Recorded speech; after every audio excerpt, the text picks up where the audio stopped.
Well, good evening, everyone. Thanks for joining us tonight. We've got, what a surprise, another great show for you guys. Say hey to everyone, Clay. Hey, we're here. Elsa is here. We're still on baby watch, right? So you still got Yes. both of us right now. But yeah, as usual, we got a great show for you. You know, the world never fails to provide enough material for us. So we got plenty for you. We sure do, right after this.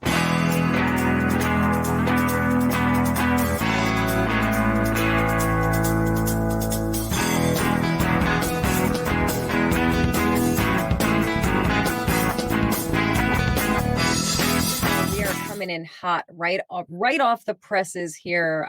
Let's get right into talking about what is happening in Haiti. This is so intense and crazy, and a lot of us, and I include myself in this, don't really realize how wild and crazy and really horrendous this actually is. What's going on there? It's really bad. So let's talk about that a little bit. Clay, go ahead. You give them the kind of the lowdown here. Yeah. So, you know, not everybody's great at geography, but quick geography lesson. So, you know, Haiti's obviously in the Caribbean. It's half. It shares an island. You know, Haiti's on one half, Dominican Republic's on the other half. Dominican Republic has got Puerto Rico off of their coast. Haiti's got Cuba off of their coast. So kind of everybody knows where we're at. But really only, you know, less than 100 miles off of the Florida coast. So proximity-wise, close to the United States. Right. Haiti has fallen into what has amounted to a massive gang war.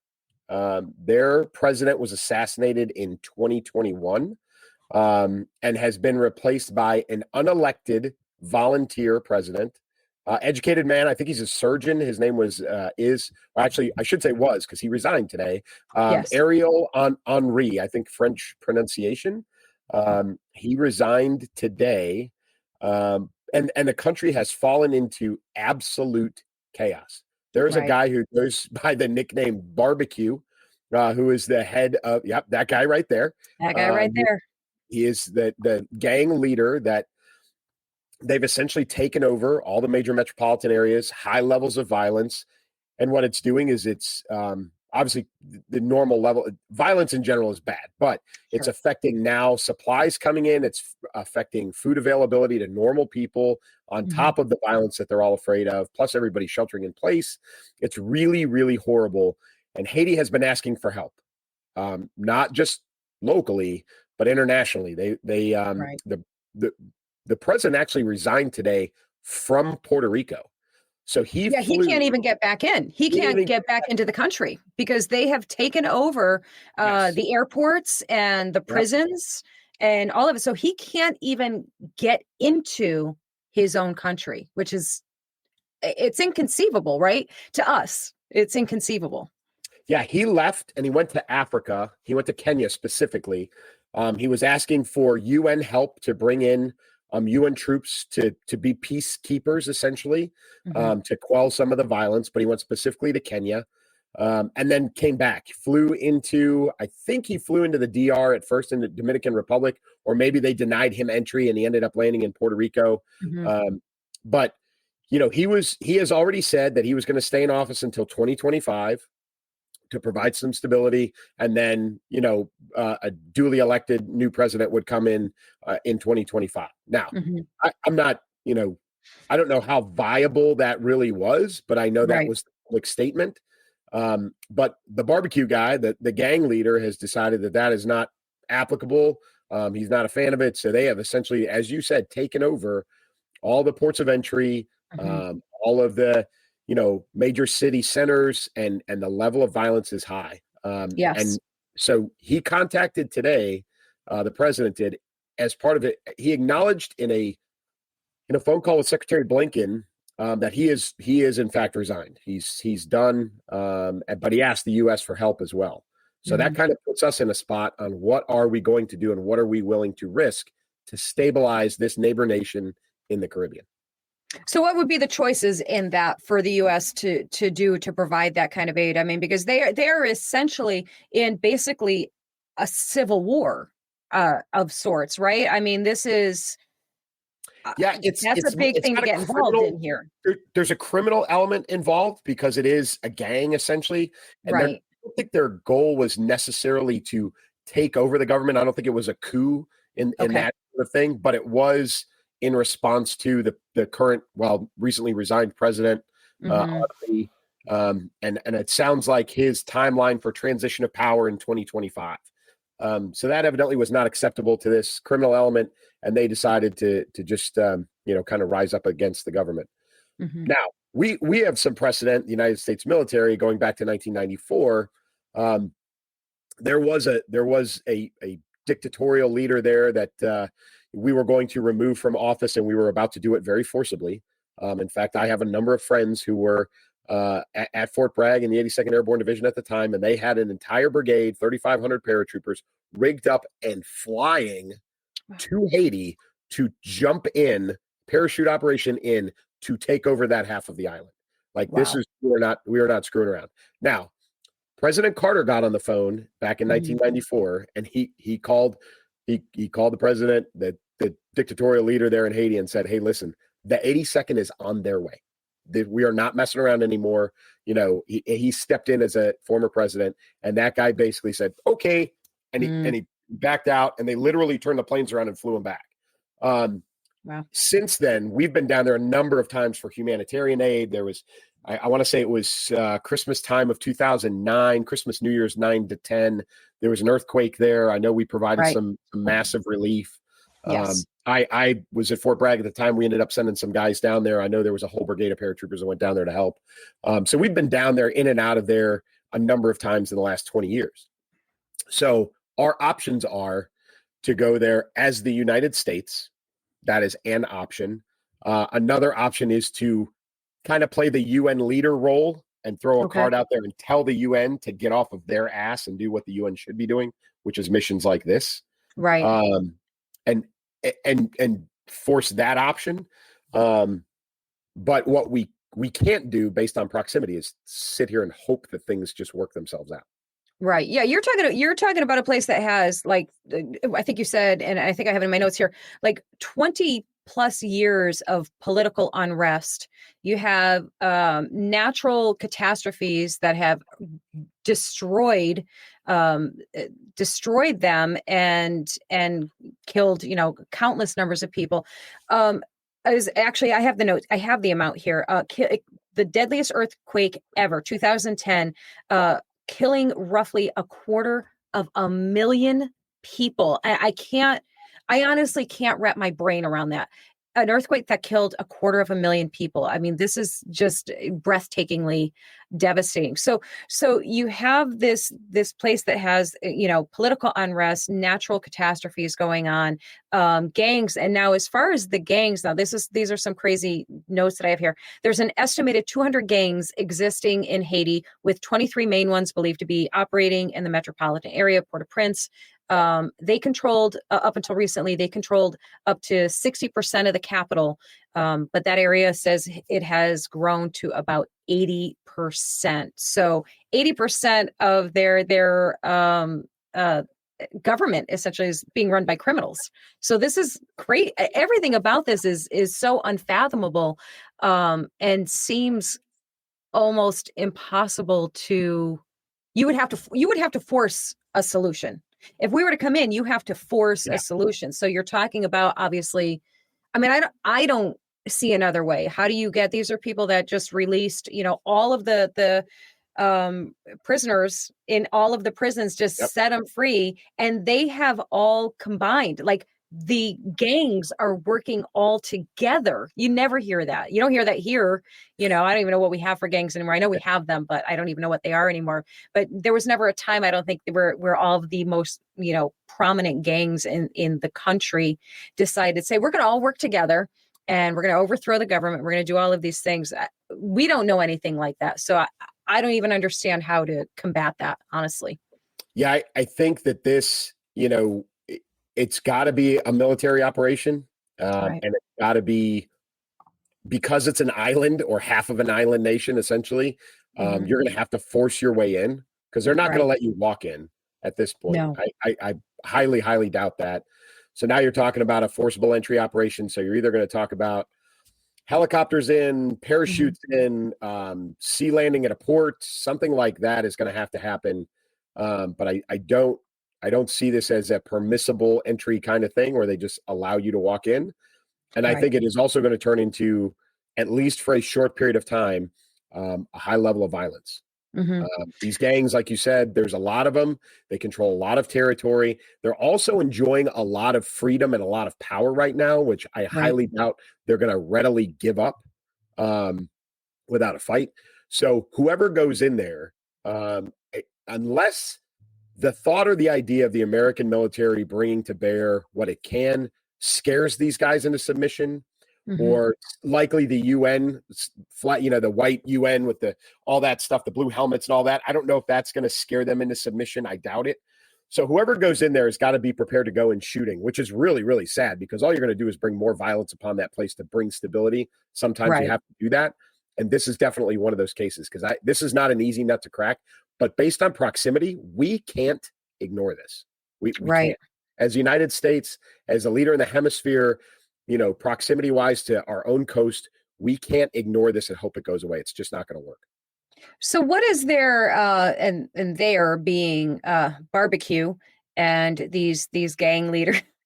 I don't even want to know why he's called that. I really don't, because I have a feeling it's something horrific. Probably. Um, right?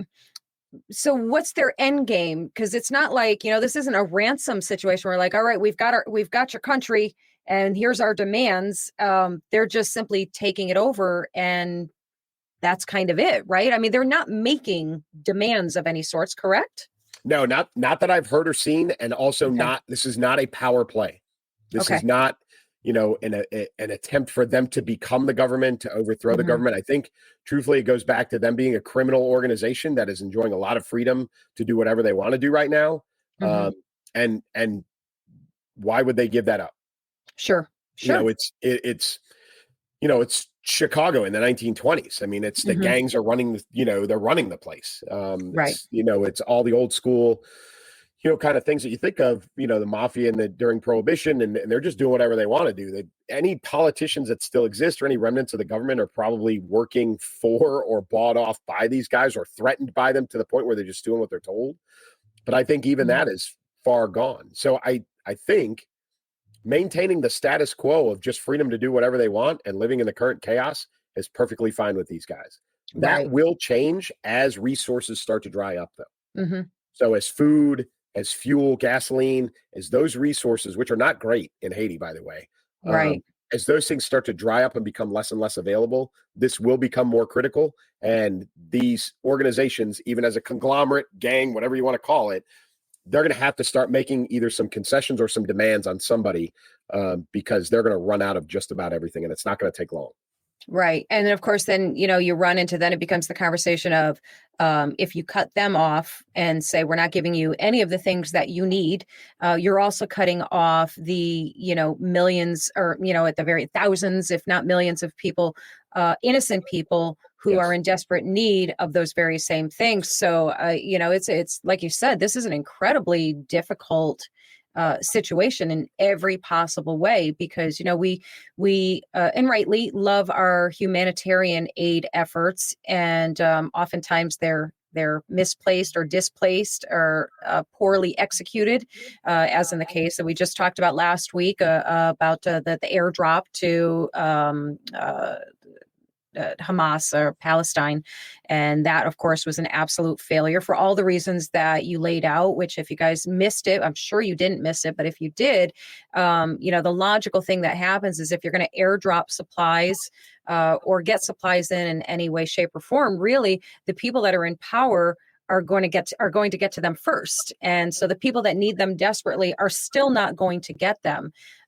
So there does not seem to be a quick, easy solution to this. And of course, in the meantime, people are suffering, and it's extremely tragic.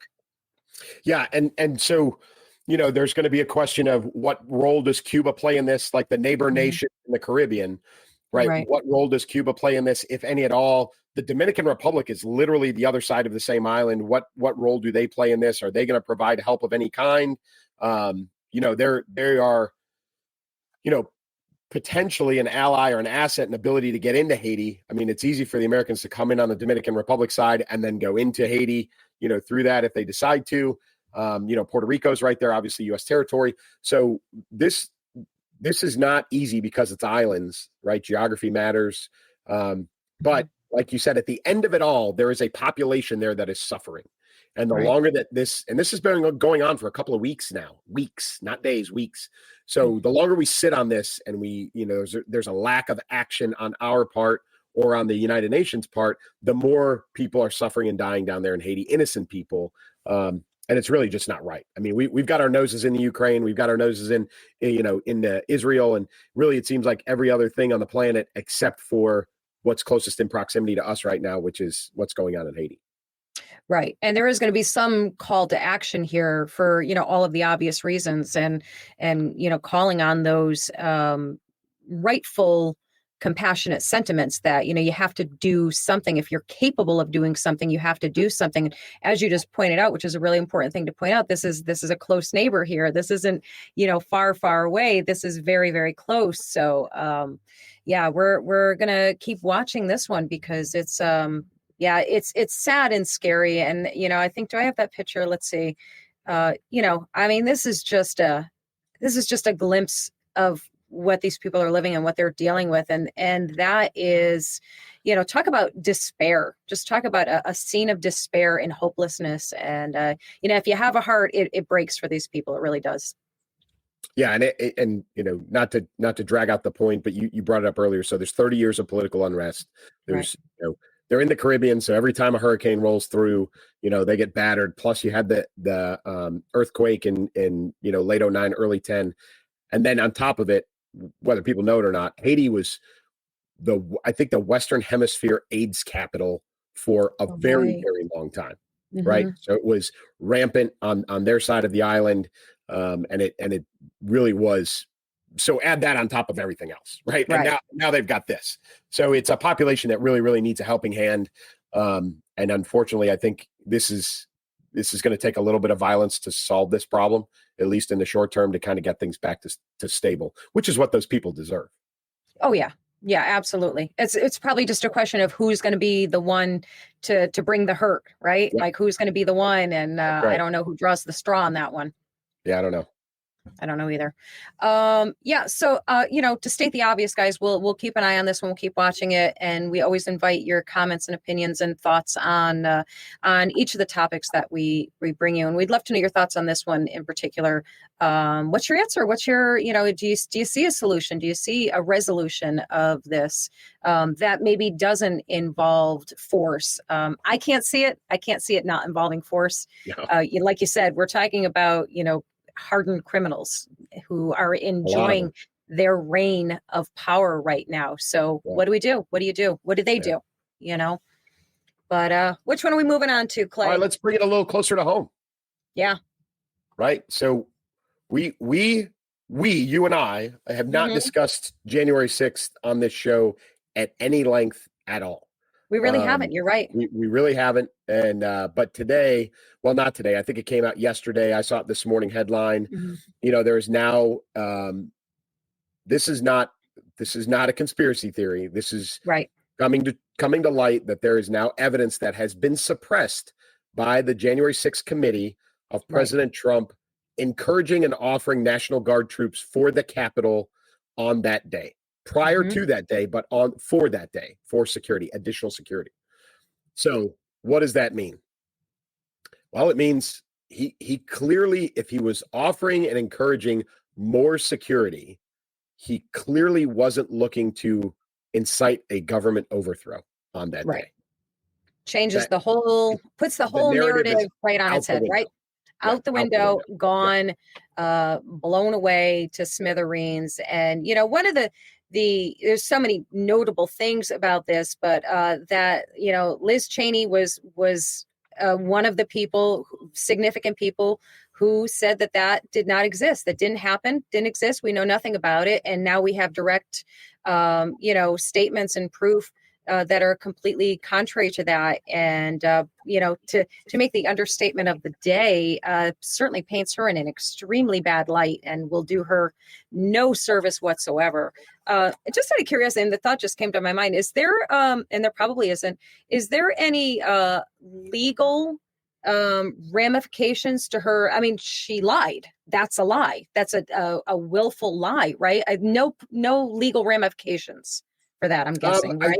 There is potential. I would have to. I'm not a lawyer, folks. Not even close. But this is a case of suppressing evidence. Mm-hmm. So depending on what legal path this goes through, you would assume that there is some sort of legal ramification for suppressing evidence, Mm-hmm.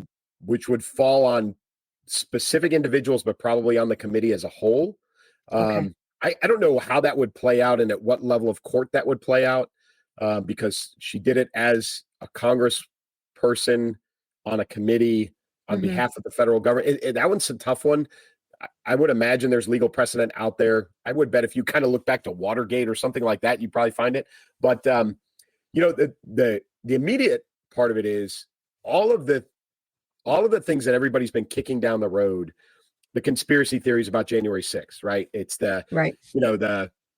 The security guards let people in, they were invited in, the ropes were opened up, they were guided through the hallways, all of those things that so many people have been saying, oh, that's impossible.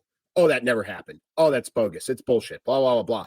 Now it all comes back into question, because now you can't rely on what the committee is telling you, because you have proof. We have proof that they were suppressing evidence.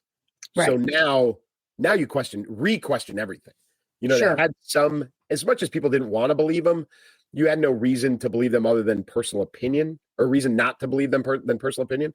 Now you've got reason to not believe them, because you do have proof that they were doing underhanded things in this process. It was bad enough that, the shaman guy, right? He was in jail for so long without being charged. Right. All these people have been held, all the unconstitutional things that have been going on. And then now you have this. Yes. And this is directly related to the committee itself, directly. Yeah. And like you said, this puts into question every single thing that they have said and done throughout this entire process. And rightfully so. Every single thing that they have done and said should be under a microscope now, with a fine tooth comb and tweezers and everything, because I don't know, can this fall under the category of treason? It feels treasonous, but I don't know if that fits quite in the category of that. It's not quite there, right? Yeah, like it feels like it, but it's dirty. It's underhanded. It's a lot of things. Yeah. I don't think it fits in the box of treason. Okay. But again, listen, I'm one of those people that I'm not a fan of what happened that day at all. Nonviolent, I think it's been overblown. I don't think it was an insurrection. I don't think anybody had any intent of trying to overthrow the government or Congress or anything that day. I think that's all complete hogwash. But I don't agree with even the forceful, semi-forceful invited entry into the halls of Congress on that day. Like, I think that was, out of hand, unnecessary. I think it was irrational. So I don't necessarily agree with that. And obviously the tragedy that ensued afterwards, fatalities and all of those things. So it's all bad. But it's been overblown. And now this takes a lot of wind out of that, because truthfully, now you do go back to, like we said, all the things that you were suspicious of, or maybe kind of didn't want to believe, but now you kind of at least have to think about, did they get invited in? Whether you believed it or not, maybe now you go, well, did they? Did Nancy Pelosi really turn down the National Guard like it's been accused of? And the mayor of Washington, D.C., and all those people, the Capitol Police and everybody who was involved. Like, what is really what happened, and why the false narrative? Absolutely. And I think we can all come to pretty significant singular conclusions to the why did they do that? Why did this happen? And it all revolves around Donald Trump. It all comes down to making sure that he is ineligible for ever being president again in this country. If they had their way, of course, he'd be in prison and locked up for life. And, so of course the question does become, were they so willing to create an entirely false, or at least a majority of a false narrative to make that happen? And if that's the case, which it certainly appears to be to a lot of people, and of course, I have to be careful how we phrase everything. I'm gonna have to come up with some kind of disclaimer to put on our in our show notes, because this conversation could certainly get suppressed by certain platforms because they don't want us talking about it. So I don't know, maybe if I say something like, for entertainment purposes only, I don't know. I will come up with something. But yeah, I mean, and I'm not kidding you guys. If somebody comes on here and watches this show and is of the mindset that us conservatives are, making up this whole censorship thing and this whole thing, no, we're not, because I've had videos removed. I've had content blocked and banned and gotten violations for simply discussing what we're discussing right now, just talking about it. Not even giving an opinion, just talking about it. So please come have that argument with me that we're not being suppressed. Please, please, please, please. I've got the receipts. But okay, I'm off my soapbox on that because it makes me so angry. But that is the case. But anyhow, so if this is the case, if this is concretely, let's say it's concretely, but we're playing devil's advocate here, or maybe angel's advocate. This is completely proved to be a narrative created by these people, this committee, Pelosi, all of these people, in order to, vilify Trump. What again? And I always go for this question because I feel like I know the answer, but I hate the answer, and it makes me furious. What's the consequence? What happens? Nothing, right? No. So there's no physical legal consequence. Here is the risk assumed. Again, let's go back to your premise, your principle that this is manufactured. The whole thing was manufactured. Oh, by the way, that's kind of what the CIA does. They're not supposed to do it here, but globally, that's kind of what they do. Anyway, they know where I live anyway. I'm a retired Army officer. If they want to come find me, they can. They can find you easily. Yeah, it's super easy. But the repercussions is that the risk is it's a failed attempt, and all it does is strengthen the base. This is Oh, yes. We've said this before. All of these lawsuits, all the charges, everything that's going against President Trump to try and keep him off the ballot, because that's what this is about, is trying to keep him off the ballot. Right. All this does is strengthen the base. Yes. So this you start to have more moderates or more conservatives who aren't Trumpers, look at this and they go, "Are you really?" Like, and then they do start to move more and more to the right. So you start to, it does start to affect the middle, right? And we've talked about the middle so many times before. The hard right and hard left are easy. It's the middle you fight for. And this is where they start to lose the middle when things like this happen. So there's no physical, legal ramification to what you're talking about, charges filed, or, and if they are, they're probably years down the road. And truthfully, the people involved will probably be dead somewhere. They'll be Clintoned. And, and it won't matter. But the immediate ramification is they lose the election. I mean, that is what happens. So, all these efforts, we've talked about this before, to keep President Trump off the ballot, they continue to fail, and all it does is strengthen his base. That's it. Yeah. Yeah. And as much as I'd like to see them in jail, see them prosecuted for every lie that they have told at the expense of this country, I will take that consequence if that were to be it, that that this changes the tide and wakes up enough people to say that what's happening now, whether it's your party or your opponent's party, this is not right. This is not okay, and we can't say that is acceptable for our government to do that just because we want this person to win or we want this other person to lose. You can't subvert our system and the way that it's supposed to run just because you didn't get what you want. Man, oh man, I hope that's the case. I hope that turns the tide and wakes some people up out of their I don't know, complicit nature to just say it'll all work itself out, or that's not my problem, or I'm just gonna let my vote speak for me. And that's great, you should be. I'm not saying don't vote, but the problem is all of this stuff really undermines and erases people's trust in our system, in our voting system, in our government as a whole. And I think we already know. I don't have a poll in front of me to tell me what it is, but I would venture a guess that the number of people, if polled, if asked, that where's your trust at in our government right now, in their honesty and truth, I'm pretty sure there's going to be a very, very small amount that'll say, I trust the government. Of course I do. And a much larger percent that says zero trust, zero faith, zero confidence in them. And that's got to change. That's got to change. And that's going to be on them. And if it's going to be Trump, then it's on him to fix this problem and bring back that transparency and that trust level. And can he do it? I mean, I haven't the faintest idea. I don't know. I don't know. He's pretty combative, so I don't know.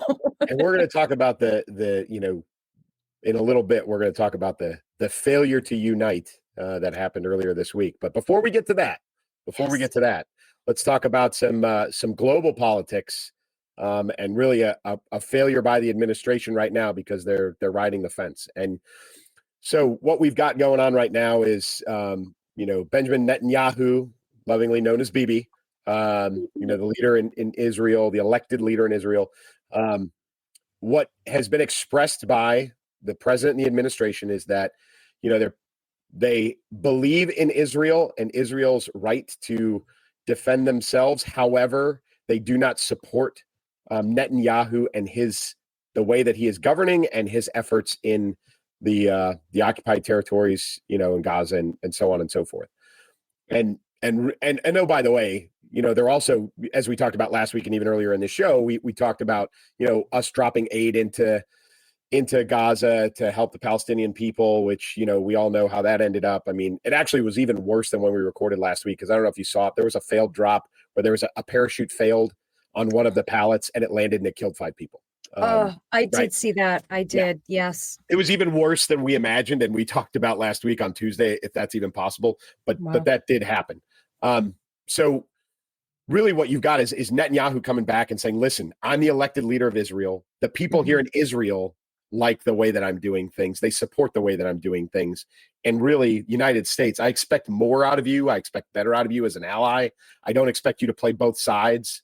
And really, when it boils down to it, if you don't like it, just keep your nose out of it. And he's become combative with President Biden. Sure. Which, not that long ago in the previous administration, we had made great strides in peace in the Middle East. And now look where we are. Not only do we have a war going on, in Israel against the Hamas and their folks, but we also now we're also burning a bridge with our greatest ally in the region with Israel, because we've got, an administration and specifically a president who can't articulate what we're trying to do because we're afraid to take a side. It's really what it boils down to. He's getting called out. He's getting called out for trying to play both sides of it, to try to say, appease everyone. And I'll read this is the direct quote right here. It says it's either Israel or Hamas. There's no middle way. We have to have that victory. We can't have 3/4 of a victory. We can't have 2/3 of a victory, because Hamas will reconstitute itself with these 4 battalions in Rafah. Did I pronounce that correct? Rafah? Rafah, yeah. Rafah, okay. Reconquer the Gaza Strip and do the October 7th massacre over and over again. And that is his response to Joe Biden's statements that military operation in Rafah is a red line. So yes, he is making his position very clear on this, that it's one or the other, not both. And now Biden, of course, will have to, or this administration will figure out how to respond to that in a way that is the right choice, I guess. And again, I get it. The administration's getting a lot of pushback domestically from both sides. There are plenty of pro-Palestine, pro-Palestinian, even really pro-Hamas terrorist, support out there. There's tons of pro-Israel. You've also got the kind of converse, maybe not necessarily for Palestine, but definitely anti-Semitic. And then you've got the anti-Semitic, so there's a lot of, variations in all of this going on here in the United States that the administration's got to deal with. But that's why you're the president. That's why you're in office, is because you have to you have to decide what our position is and stick to it and understand the consequences and battle through them. What you can't be, which is exactly what this administration is wishy-washy. Right. And it harkens back to the Clintons. You can go back. They had opportunities to kill Osama bin Laden, but they decided, to launch some missiles out in the middle of the desert, and it was ineffective. And, those kinds of things. You had a lot of not very decisive moments in the Obama administration, whether people know it or not. President Obama was very reluctant to actually go into Pakistan to kill bin Laden on the night of that raid. There's a very wishy-washy kind of mentality that comes with, the Democratic Party when it comes to high-level violence. I hate to say it, but that's really what this boils down to. So you can't play the humanitarian card and the politics card and the policy card and the stability. It doesn't work. You've got to figure out what is best for the region, what's best in our national interests, and stick with it. And if you burn a bridge, okay, so be it. But that's what diplomacy is all about. And really what we're doing is, like you said, try to appease everybody. And really we're appeasing no. We're doing nothing except screwing ourselves over because we're being wishy-washy. Right. And then the cynic in me, comes back to, because, that's what this administration, for me, I won't speak for anybody else, but for me, this administration has filled me with such a sense of cynicism as to their motives for everything that they do. So, my questions to that are, so what's the deal here? Are you being wishy-washy because you don't like violence, and I don't mean to make fun, because nobody likes violence, but sometimes, as we know, violence is the necessary measure in order to make things happen that need to happen, right? So is the wishy-washiness because you're afraid to take that step and have the consequences of that? Or is it because you have interests that will be affected by making the more popular decision? I don't know if that's the right way to phrase it, but making the decision that, historically based on the past relationships that should be made. I think it's maybe a more fair way to say it, right? So yeah, I mean, that's the cynic in me saying, like, what's your reason? What's the actual reason that you are just, playing the balancing act on this line that you can't not know that it's an untenable position to be in. You have to make a decision. Yeah, it's the line in the sand. It really is. You have to draw a line somewhere, and you've got to stand by it. You've got to have a spine. And again, sometimes violence is what comes out of that. But, war is an extension of diplomacy. That's the way it works. It's the end of it. But that is a tool that's in your toolbox. Yeah. It has and it's always the last resort, right? Yeah. I mean, it's not like it's the go-to every time. Like, oh, you're not going to do what I want you to do? Okay, we're going to go shoot you up. It's a last resort. So when you get to that point, I mean, that decision has to be made. And, I have the simplest solution. And of course, the Biden administration certainly doesn't want this solution.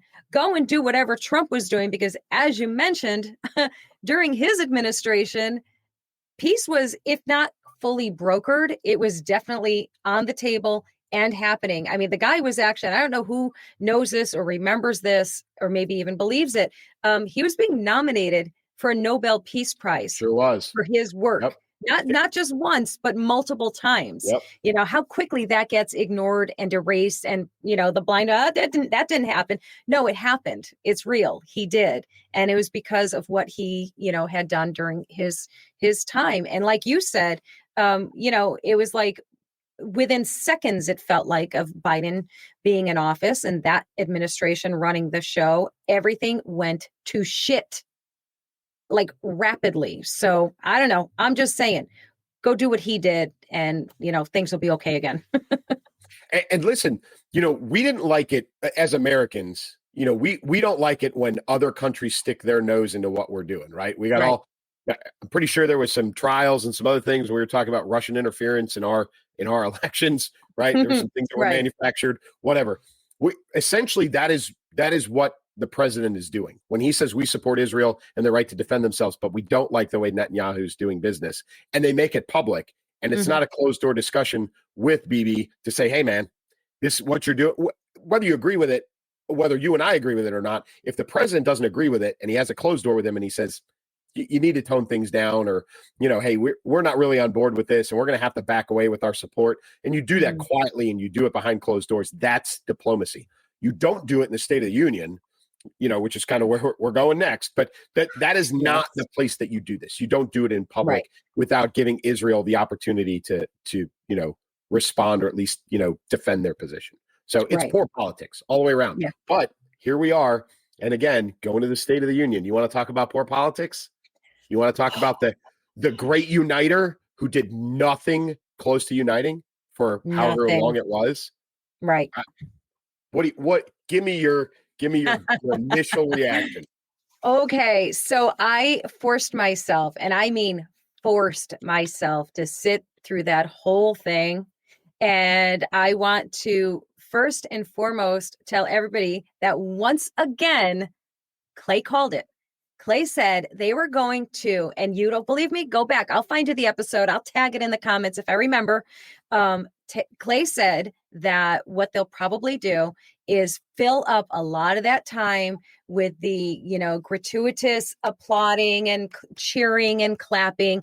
And guess what? They did. That's exactly what they did. Every time he said, mumbled a sentence, oh, yay, everybody stood up and applauded. And, Kamala was the jack in the box, bing, bing, bing, up every 2 seconds. And, so all of those things.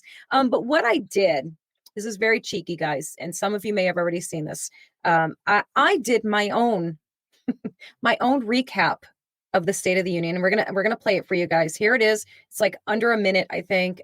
Here's your recap. Here's everything you need to know. Here it is. Okay, well, in case you missed the State of the Union address last night because you were doing something more fun and interesting, like, I don't know, watching paint dry, I have a few of the lowlights for you, and it pretty much sums up the entire thing. Here we have Angry Joe yelling at everyone. I say, stop it. Stop it, stop it, stop it. Here we have Angry Joe yelling at everyone. Sends 20,000 young people to work. Here we have Angry Joe mispronouncing the name of Laken Riley. Lincoln Riley. Here we have Angry Joe having run on words. The finance law was led by my Secretary of Agriculture. Here we have Angry Joe lying. And America is safer today than when I took office. Here we have Speaker Mike Johnson using his facial expressions to speak for all of us. The end. So there you have it. I'll recap. That's all you need to know. That's all you need to know, guys. Now, obviously I'm somewhat kidding, but that is basically the gist of it. He yelled angrily at the country for the entire time, chastised the right every chance he got. It was ugly. It was anything, like you said, it was anything but a unifying or a rally to unify the sides, the country. Very, very disappointing, highly unsurprising. My only surprise throughout the whole thing, I would say, is that he basically managed to keep his stamina-ish throughout, that he made it through. I believe on the records, this is the shortest, or at least one of the shortest State of the Union addresses in our books. He did not. Yeah, right. What's that? Called that too. Yes, you did. I forgot that. You did. Yes. That's my guy right there. He calls him. He knows him. I love it. So yeah, your turn. What are your takeaways? You're going to have the more intellectual takeaways from it. I have the kind of superficial ones. Not really. I'm not far off of you, truthfully. I think I was surprised at his amount of energy. Now, I am a believer that there was something involved. I think I don't know what, and I'm not going to claim narcotics. I'm not going to claim he got shot up with something. I might claim a B12 shot and a nap, right? And maybe Good nappy nap. Yep. a Dr. Pepper right beforehand with some high, or a Mountain Dew with some high caffeine or something. But his energy was surprising. It really did shock me. But yeah, it was a campaign speech is what it was. Yeah. It was not a State of the Union. It was a campaign speech. It was an attack on everything on the right. Lake and Riley's family was invited. They declined. There was the father of one of the Marines killed at Abbey Gate in Kandahar, who shouted out at the president and was promptly drug out of chambers and arrested, which is a Gold Star family member. Shameful. Peaceful protest, right? Freedom of speech. Right. Maybe people. Yeah. I mean, if they're going to, call him out on the shouting and disrupting. I mean, there was shouting going on the entire thing everywhere, shouting everywhere. So everywhere, he's getting singled out for shouting. Yes. Right. Interesting. Terrible. Yeah. So, but again, no attempt or effort to unite the nation. No, and most of what he said that I could track, because I couldn't track all of it, but most of what he said was actually false. He blamed Republicans for the border, which it's a true statement, right? That they voted down the last border bill, but they voted it down not because of any reason other than the fact that it was more money for Ukraine, more money for all of these things outside of the border. It wasn't because it was a bad border bill. It wasn't a great border bill, but it wasn't necessarily a bad one, but because it had all this other crap in it. It was full of pork. That's why they voted it down. So, but they, he counted that as it's their fault.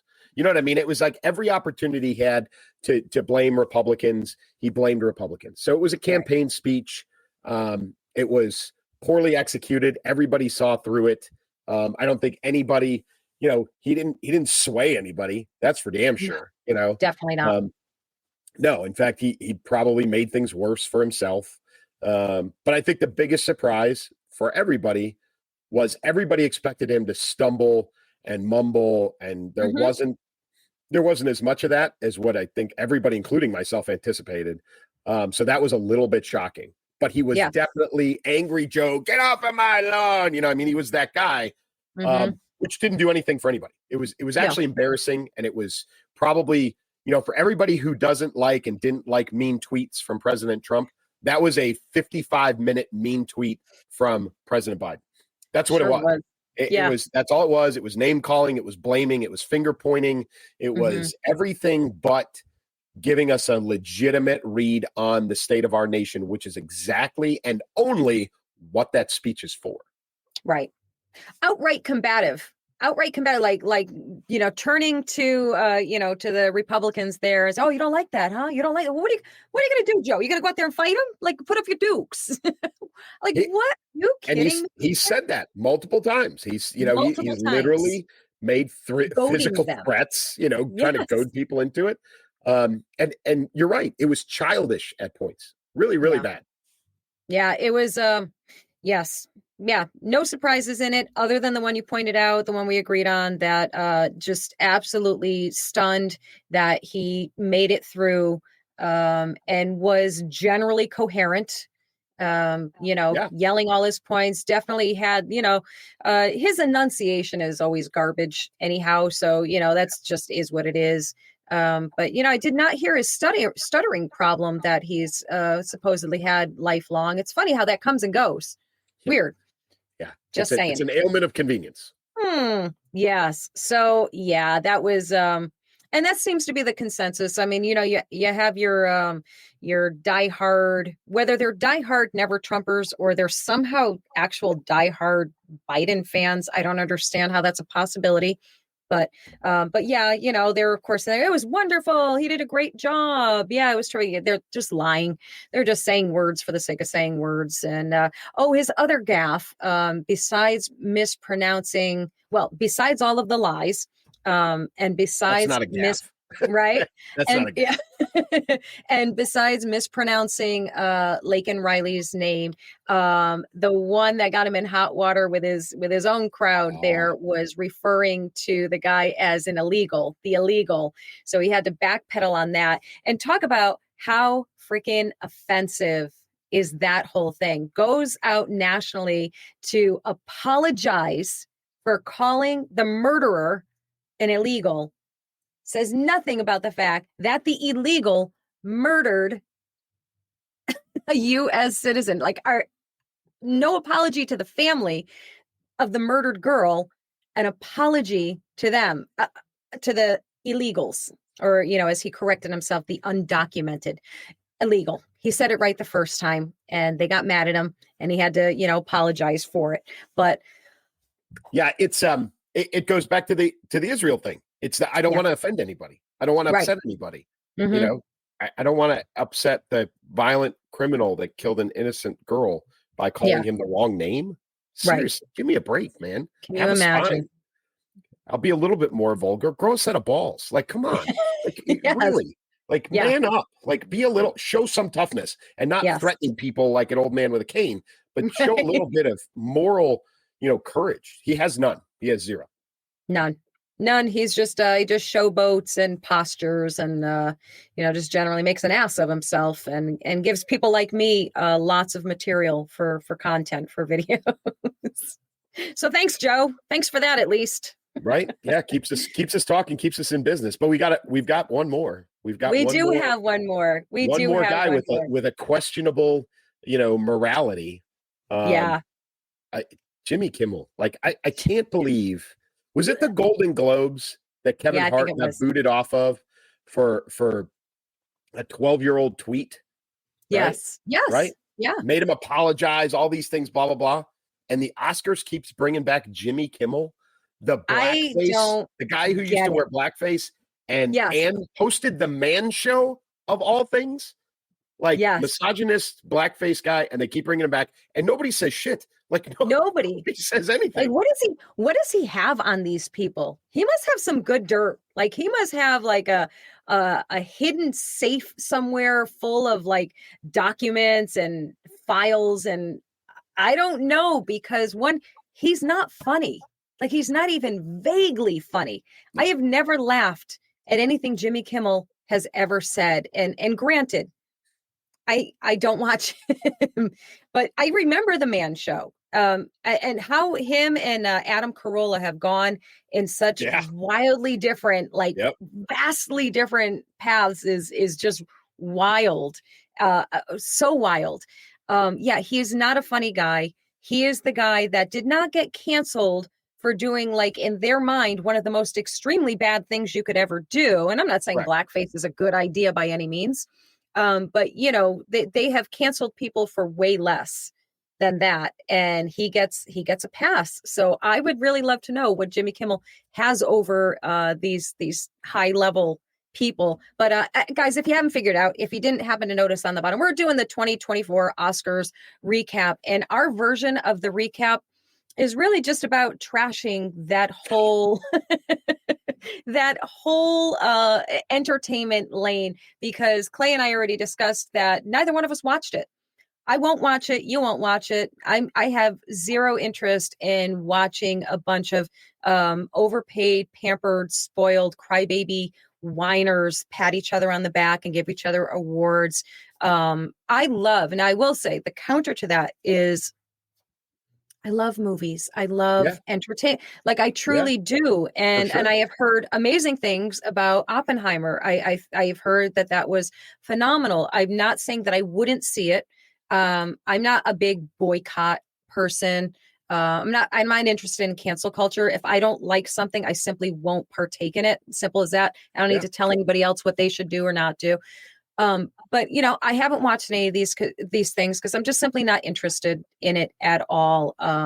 So what I can tell you, the things that I know are the things that I just did like quick glances at. It was held at the Los Angeles Dolby Theater on Sunday. Some of Hollywood's biggest names walked the red carpet. We don't care.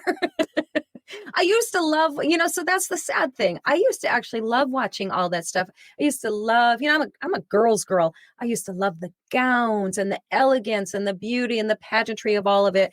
But their excessive self-aggrandizing and falling all over themselves, that did it. And of course, their political, the politicization, the politicization of all of it. Like literally, I would watch that. I would watch a lot of these award shows because, like you, I love entertainment.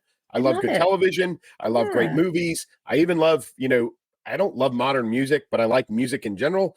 But I would watch all of these shows if they would just worry about their craft and not the crap that surrounds it with the politics. Literally, get Kimmel off the stage, put somebody up there who's not political, right? Just put somebody up there who's funny. Billy Crystal did it for a long time. Very funny, right? Very funny. Didn't offend anybody. Right. And if you want to poke fun at somebody, poke fun at yourselves. Right. Right. Unless you're Chris Rock and then you get smacked in the face, but that's a different discussion. So that's a whole other. It's just safer to target President Trump, who got his own participation trophy, whether you saw it or not. Right. I did not. Put out a President Trump mean tweet. And at the end of the Oscars, Jimmy Kimmel went on stage and read the mean tweet and fired back at President Trump. Because basically Trump said what we said. Jimmy Kimmel, not funny, blah, blah, blah, all of those things. Kimmel, against all advice, including supposedly his wife, who was like, do not do this. He's like, no, I'm going out there and I'm reading it. Walked out on stage, read it, took a couple of shots at Trump, brought the house down. Everybody's cheering for him, blah, blah, blah, blah, blah. So again, leave the politics out of it. Right. It's not, it's about your craft. Honor your craft, honor those around you who worked hard and put in a lot of work, and leave the politics out of it. You'll get a lot more. It's the, what is it? Vinegar and honey and sugar and whatever it is. You're going to get a better response when you just leave that crap out of it, because nobody wants to hear your opinion. They don't. Right. Yeah, we just want to be entertained. Everybody's standing. Elvis had it right. Elvis had it right. He was questioned. I think it was like outside of Madison Square Garden after a show, and a reporter was kind of trying to like put him in a corner and ask him a political question. And he said, paraphrasing, of course, he said, I'm just an entertainer. And they, tried to push him on it. And they're like, yeah, but what do you think about, or what do you think about what somebody else said? He's like, just an entertainer. That's it. And, do that. We'd all be better I don't know. I just want to watch a great movie. I want to be preached at, Exactly. I mean, you're not doing a podcast. You're not doing a social political podcast. You're doing a movie about, in one of the cases about Barbie. Why do I care about your politics? Who cares? Just entertain. That's it. So that is our big soapbox moment. That was our recap for the Oscars. We're basically yelling at them to entertain us. Stop telling us stuff we don't want to hear from them. Oh, that's it. I don't think we have anything else, right? That kind of closed it out. No. Yeah, that's it. Close the show, bring the house down. House lights come down, curtain goes down. End of story. I like it. Yes. And we'll take our bow, right? We'll take a bow. I love it. All right, guys. So here's the deal. So at this point, as you watch this, I will already be in Florida, fingers crossed, holding a teeny tiny newborn baby with any luck. That might be a few days after that, but this is baby week. So grandbaby, for any of you who don't know, grandbaby number 3 is imminently due.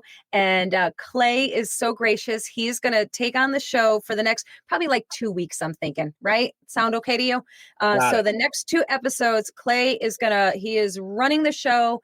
It is his playground. Whatever he says goes. It's going to be awesome. I can't wait to watch it with you guys. I'm super excited to see what he does.